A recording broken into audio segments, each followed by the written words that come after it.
नमस्कार, मैं doctor T M Omkar.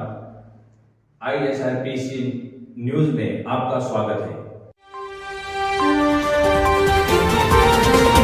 Hello મિત્રો, હું છું દિનેશ બાપરિયા અને નવા વિડીયોમાં આપનું હાર્દિક સ્વાગત છે।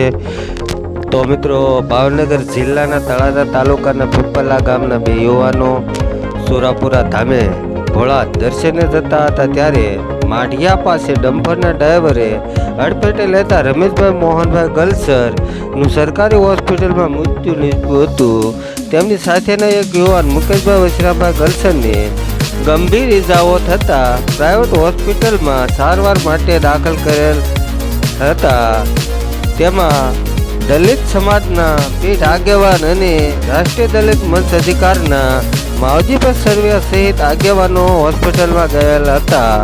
ભાવનગર જિલ્લામાં માતેલા સાંઢ જેવા લોડિંગ ડમ્પરોના કારણે અનેક લોકોના અકસ્માતનો ભોગ બને છે અને જીવ ગુમાવે છે। આવા લોકો સામે કાર્યવાહી થવી જોઈએ એમ રાષ્ટ્રીય દલિત અધિકાર મંચના માવજીભાઈ સરવૈયાએ જણાવ્યું હતું।